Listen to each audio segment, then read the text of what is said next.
décidé, vous allez rendre les copies ou pas?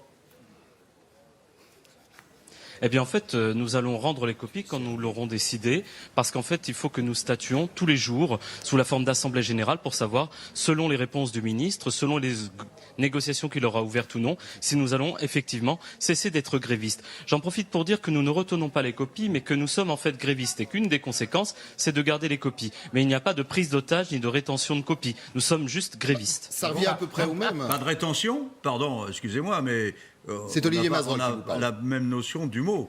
Si vous retenez les copies chez vous, il y a bien de la rétention. Non, pas du tout. Non, vous vous trompez. Non, Ah non, bon pas du tout. Vous pourriez Non, faire nous comme les sommes médecins, grévistes dans le cadre d'une grève. Expliquez-nous quelle est la différence. Alors, vous voulez que je vous explique le droit constitutionnel depuis 1958? Non. Non, Mais je vais le non, faire. non. C'est pas- Vous avez c'est pas des un copies problème. chez vous que vous ne rendez Non, pas non. alors que vous devriez les rendre. Non. Si ça n'est pas de la rétention, qu'est-ce que c'est? Non, monsieur, je suis gréviste.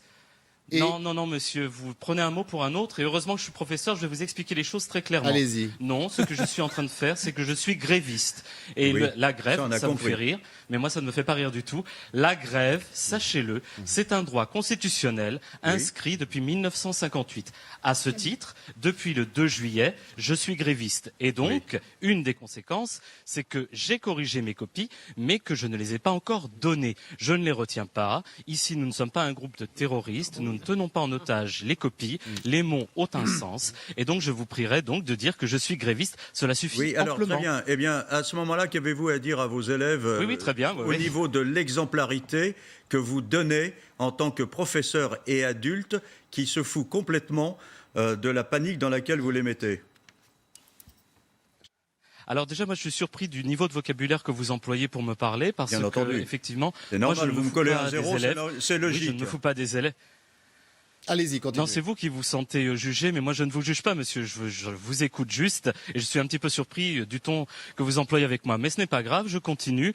Et donc, ce que je voulais vous dire, c'est que non, celui qui fait preuve, qui manque d'exemplarité en ce moment, c'est le ministre, notamment, qui a déclaré sur les différentes antennes qu'effectivement, il allait plus ou moins jouer avec la légalité. Ce qui est surprenant quand même pour un ancien juriste, qui a l'air effectivement de prendre beaucoup de liberté avec le code de l'éducation. Alors, moi, ce qui m'intéresse justement, c'est votre C'est position. juste ça, hein. C'est votre position par rapport à cette solution trouvée hier par le ministre de l'Éducation nationale pour essayer de faire en sorte de contourner le... Bon, c'est pas une solution, Oui, contourner, c'est un bon mot. Effectivement, c'est pas une solution, c'est en fait juste jouer avec la loi et c'est se mettre dans une illégalité. C'est-à-dire que cette personne est en train de brandir à tort et à travers tout un certain nombre de menaces, c'est-à-dire finalement remettre en cause le droit de grève que nous exerçons, vous l'avez bien compris. Mais ici, en fait, il y a un problème, ce sont des éléments de langage. Quand il dit qu'on va remplacer effectivement les notes qui ne sont pas présentes dans les livrets aujourd'hui par les notes justement des livrets, ce n'est pas du contrôle continu, c'est la moyenne générale. Si on a changé les règles pour gagner le jeu à la fin de la partie, moi j'appelle ça les règles d'un enfant capricieux. C'est quelqu'un qui a peur de perdre la partie.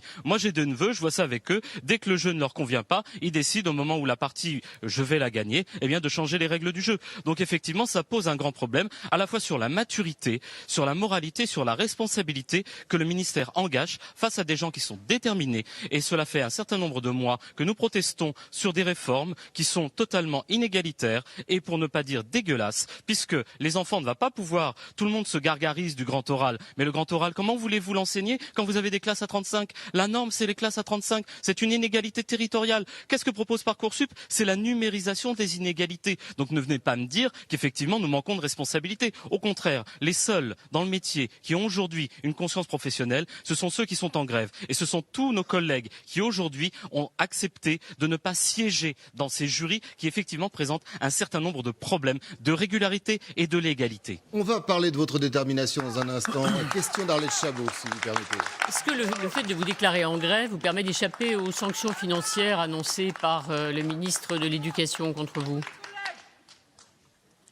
Oui, bonjour madame. Non, en fait, les sanctions financières, c'est du bluff. Vous savez, on a parlé tout à l'heure d'un jeu, mais on a l'impression que Jean-Michel Blanquer engage une partie de poker. Blanquer, ça rime avec poker. Et dans le poker, qu'est-ce qu'on fait? On fait du bluff. Or, ici, il y a un vrai problème qui est posé. Ce problème, c'est lequel? C'est celui de la légalité du retrait sur salaire. Aucune mesure comptable n'est rétroactive. La grève a été déclarée depuis le 2 juillet. Nous sommes donc effectivement grévistes depuis le 2 juillet. À ce moment-là, moi, je regarde les textes de loi. Je ne suis pas, contrairement à à Monsieur Blanquer, un ancien juriste, mais je connais quand même un certain nombre de textes de loi et je sais parfaitement que j'ai exercé mon droit de grève à partir du 2 juillet. D'ailleurs, les inspecteurs qui nous ont escortés, parce que tout le monde a corrigé ses copies, il n'y a pas de prof fumiste qui ne corrigerait pas ses copies, toutes les copies ont été corrigées et ces copies qui ont été corrigées, eh bien elles ont été validées par l'inspection. Nous avions des commissions d'harmonisation et les inspecteurs ont été les témoins avertis de notre travail. Nous avons tous un certain nombre de mails qui attestent que les copies ont été corrigées le 1er au soir. Donc voilà.